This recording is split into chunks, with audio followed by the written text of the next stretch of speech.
What's up, Barnhill family, and welcome back to the channel. Yeah. So, Nick, Khamzat Chimaev had his last outing against Jack Hermansson in a wrestling match. This one was quite interesting. Yeah. You know, their names were still being announced when they started wrestling. It was crazy. It was a strange event, but all in all, a very exciting match. And my biggest takeaway from this is, one, how freaking big and strong Khamzat looked in there next to Jack Hermansson, who I think is one of the toughest guys 185 has.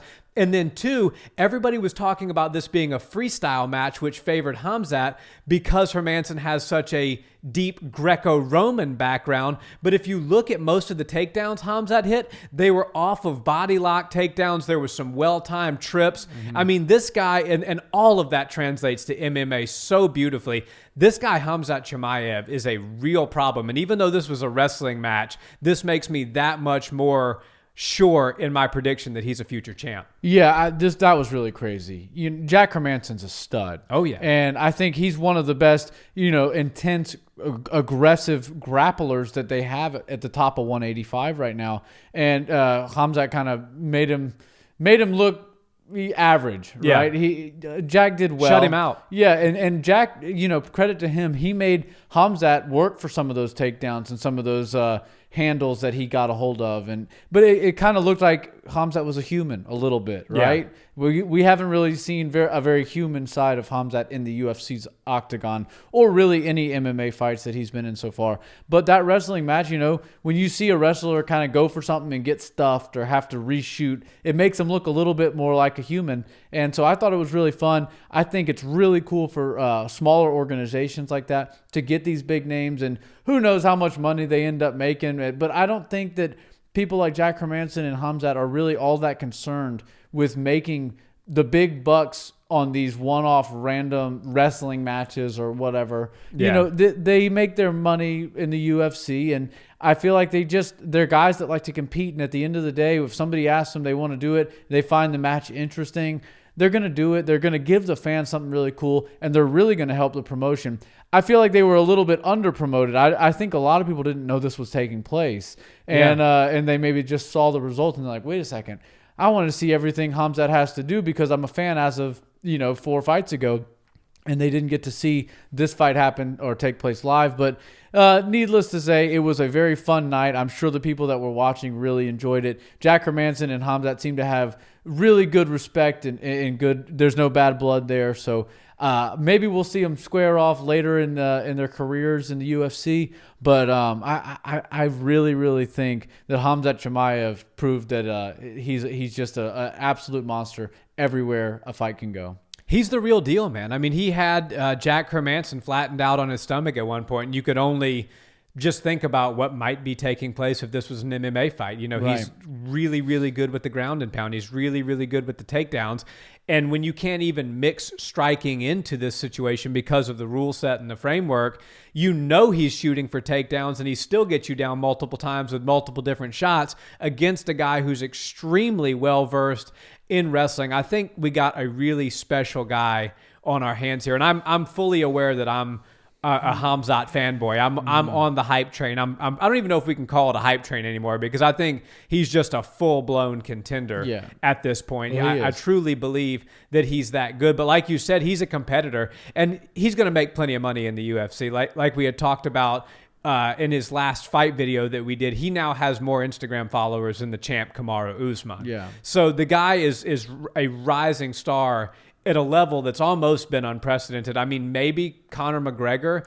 Brock Lesnar came into the UFC already famous. Yeah. But if you're talking about somebody who nobody knew and came into the UFC, I think it's pretty much Khamzat and Conor that have taken off like we've never seen before. And so this is really exciting. And the funny thing that, to me, when this fight got announced, was usually when they do these type of one-offs, whether it's a jiu-jitsu match or a wrestling match or a boxing match, it's usually a fight that couldn't really take place in the UFC because it wouldn't be all that competitive. So they make it, well, this is an old retired wrestler like a Ben Askren versus a Jake Paul, and that's how they make these weird rule set fights. But this is a fight that definitely could happen. I mean, Khamzat has designs on 185. Jack Hermansson's always one of the usual suspects in the top of the heap at 185. And I could see this being an MMA fight, the rematch happening within the UFC's octagon. And after seeing what I saw, I think it would favor Khamzat. Yeah, I think it'd be a fun fight, and he's definitely not undersized for 185. I don't think that he's going to have much trouble making 170 for a few more fights, but I think the larger portion of his career will take place at 185, and he seems like the kind of guy that would even jump to 205 at some point if he just decided to grow a little bit more, and if there was obviously a first and second and now a third belt on the line. I'm not going to jump the horse too quick, but I think he has championship fights all over his future resume, and I think he probably has some belts coming his way at some point. If he goes and dismantles Kamaru Usman, he's going to have to move right up and go for that champ status. And then if he does, crazy things and is able to take the 185 belt, then we're talking about a guy that, could potentially go up to 205 and then capture all three belts. We haven't really seen anybody do anything like that. And he could be just breaking records and, smashing guys left, right, and center. Obviously, we have to get back to 170 and see him fight a top 5 contender or top 3 or something like that.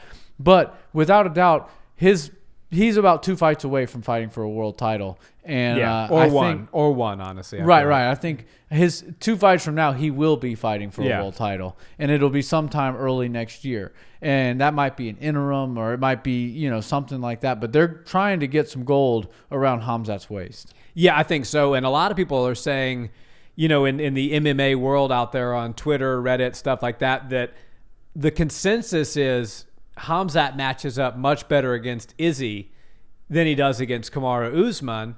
I think he matches up decently against both of them, but we did see what happened to Izzy when he went up to 205, and Khamzat against Hermansson certainly did not look undersized. I mean, I don't want to get ahead of myself here. He still has yet to beat a top 5 guy at 170, and maybe there's somebody that exposes a flaw in his game. We've seen that before. We've seen people that were seemingly unbeatable that all of a sudden they had a fight where they looked human, and then everybody who wasn't calling him out started calling him out. I was like, hold on, I know how to beat this guy now. Right. Let me fight him. So maybe that happens with Khamzat, but I think he's a very complete martial artist. His takedowns are obviously, they speak for themselves. He clearly has power, and his ground and pound is very good, which if Islam Makhachev and Khabib can teach us anything, the MMA world is kind of trending that way right now. Yeah. These really incredible takedown artists that have ground and pound and submissions to match are very, very difficult to beat these days. Yeah, I mean, it's a high percentage way to win fights, and they're showing us that it's not a boring way. It's a very impressive, entertaining style.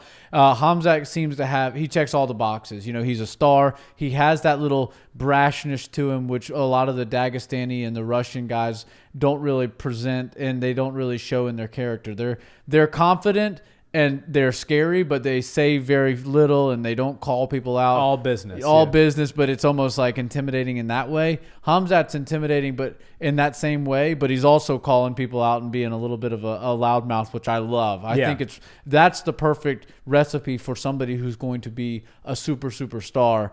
And, his next fight is going to be against a top 3 guy, likely. He's likely going to be the favorite. He's likely going to win. And then it's off to the races for gold from there. And I could see him fighting maybe 4, 5, 6 times in a row where there's belts on the line. Yeah. So, who knows? The sky's the limit for Khamzat. I think Gilbert Burns is going to be the next guy. And that's what they're talking about early next year. And if he smokes Gilbert Burns, which the early predictions came out for that, it's like he's like a minus 375 favorite to beat Gilbert Burns.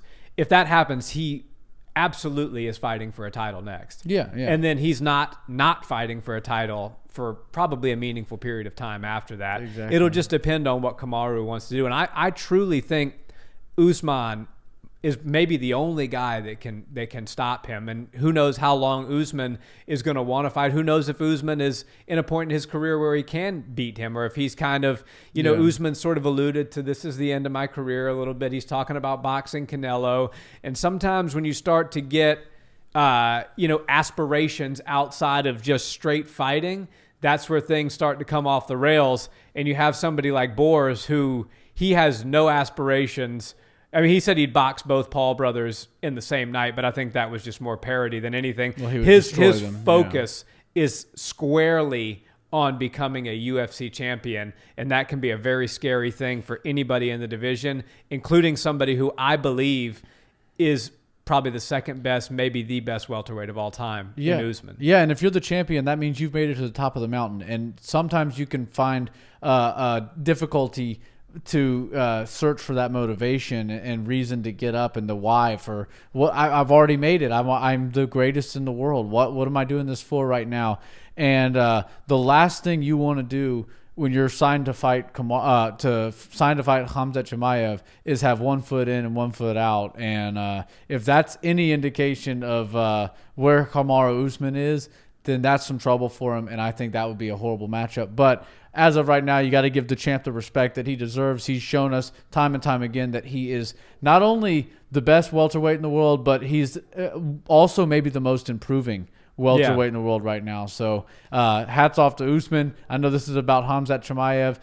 Big props to Jack Hermansson for taking that fight. I think it was really smart of him to go after Khamzat this early and in a friendly way, because maybe they will fight at some point. But nobody's going to be like, oh, Jack Hermansson's afraid to fight Khamzat. Right. Because he's like, no, I already signed up to do it, and I'm happy to do it. And they're friends. Yeah, and it's a good way to get a feel for a potential future opponent without having your record get screwed up in the UFC's octagon. So he's smart like a wolf, as they say. So smart like a Borz. Smart like a Borz. And so credit to Hermansson. But the reality is Khamzat Chimaev could do a pay-per-view playing table tennis next, and I'm going to watch it. He just has that quality about him, and I think his star is only going to continue to rise. Yep, the it factor is there.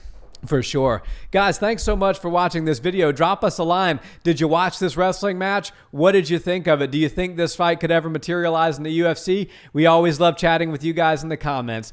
Guys, if you haven't already, we also do an audio version of this podcast. So if you like to listen to audio podcasts, check out the Barnhill Brothers wherever you consume audio content. And until the next one, guys, have a wonderful day. Peace.